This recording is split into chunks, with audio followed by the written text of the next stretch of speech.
नमस्कार दोस्तों। इस वीडियो में हम बात करेंगे कि औरंगजेब की मृत्यु के बाद जो उत्तराधिकार का युद्ध शुरू हुआ उसमें कौन विजयी हुआ था। उत्तराधिकार का युद्ध औरंगजेब की मृत्यु 1707 ईस्वी में हो गई। इसके बाद उसके चारों पुत्रों में जो है राजगद्दी को लेकर युद्ध शुरू हो गया था। तो पहला जो महत्वपूर्ण युद्ध हुआ था वह जटायु का युद्ध कहा जाता है। 1707 ईस्वी में 18 जून 1707 ईस्वी में हुआ। बहादुर शाह प्रथम और आजम के बीच में हुआ, जिसमें जो है बहादुर शाह प्रथम जो है विजयी होता है। दूसरा जो युद्ध होता है बीजापुर का युद्ध, जनवरी 1709 ईस्वी में।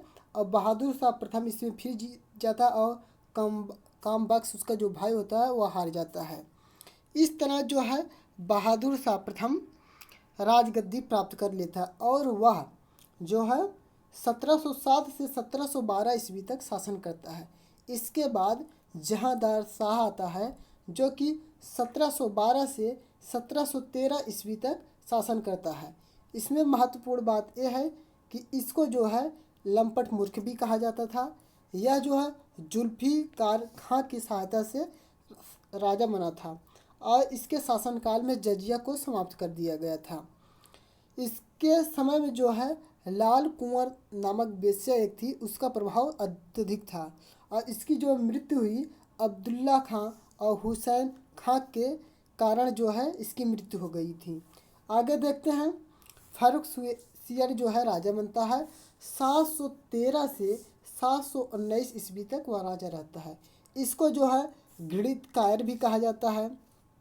यह जो है शायद बंधुओं की सहायता से राजा बनता है और इसने क्या किया था, जयसिंह को जो है सवाई का जो है उपाधियाँ दी थी और इसने 1707 ईस्वी में अंग्रेज़ों के लिए शाही फरमान जारी किया था और सबसे महत्वपूर्ण कार्य इसने जो है जजिया कर को अंततः समाप्त कर दिया था। आगे देखते हैं। रफ़ी उद्दजात, इसका जो शासन काल था 28 जनवरी 1719 से 4 जून 1719 के बीच। फिर से सुन लीजिए, 28 जनवरी 1719 से 4 जून 1719 में। यह सबसे कम शासन करने वाला शासक था मुग़ल शासन में और इसकी जो मृत्यु हुई टीबी के कारण हुआ। यह जो है सैयद बंधुओं के सहायता से राजा बना था। आगे आप देखते हैं। रफ़ी उद्दजात की बात करते हैं। यह जो है 6 जून 1719 से 7 सितंबर 1719 के बीच में राजा था और यह जो है सैयद बंधुओं की सहायता से राजा बना था। इसकी मृत्यु की बात करें तो पेचिश के कारण हो गया था। आगे देखते हैं। मोहम्मद शाह रंगीला के बारे में बात करते हैं। यह जो रंगीला 1719 से 1748 के बीच शासन किया। ये भी जो राजा बना था ये भी बना सैयद बंधुओं की सहायता से। इसके बचपन का नाम रोशन अख्तर था। इसने क्या किया, सैयद बंधुओं का विनाश कर दिया, पतन कर दिया और सबसे अंत में इसने एक महत्वपूर्ण कार्य किया कि जजिया को समाप्त किया और इसी के शासनकाल में जो है करनाल का युद्ध हुआ 24 जनवरी 1739 ईस्वी में। इसी के ही शासनकाल में यदि बात करें तो नादिर शाह ने आक्रमण किया था 1739 ईस्वी में और ऐसा कहा जाता है कि तख्ते ताउस को नादिर शाह अपने साथ ले गया और कोहिनूर हीरा को। तो ऐसा क्वेश्चन पूछा जाता है तख्त ताउस पर बैठने वाला अंतिम मुग़ल शासक कौन था, तो वह हो जाएगा मोहम्मद शाह रंगीला। अगले शासक के देखते हैं तो अगला जो शासक है वह है अहमद शाह। 1748 से 54 के बीच में ये राजा थे।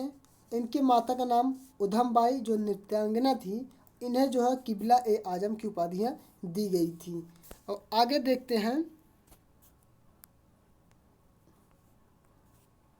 आलमगीर के बारे में बात करते हैं। आलमगीर द्वितीय 1754 से 1758 के बीच में ये राजा थे।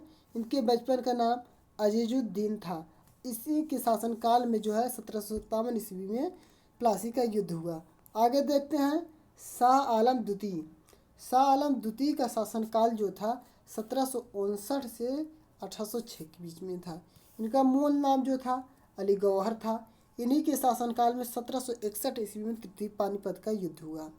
इन्हीं के शासनकाल में ही बक्सर का युद्ध हुआ 23 अक्टूबर 1764 को, और इलाहाबाद का संधि हुआ 1765 में शाह आलम द्वितीय और क्लाइव के बीच में।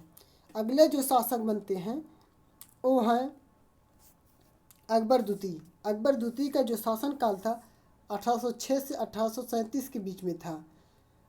राजा राम मोहन राय को इन्होंने जो है राजा की उपाधि दी थी और इंग्लैंड भेजा था अपनी पेंशन को बढ़वाने के लिए।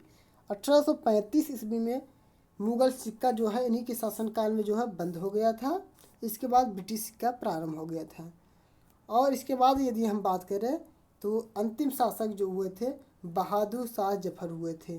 ठीक, इन्हीं के शासनकाल में जो है 1857 की क्रांति हुआ था और इनको जो है कैद करके रंगून भेज दिया गया था। इसके बाद 1862 ईस्वी में इनकी जो है मृत्यु हो गई थी।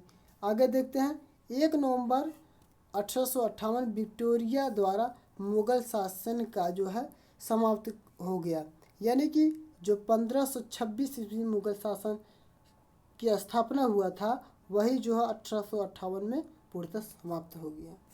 धन्यवाद।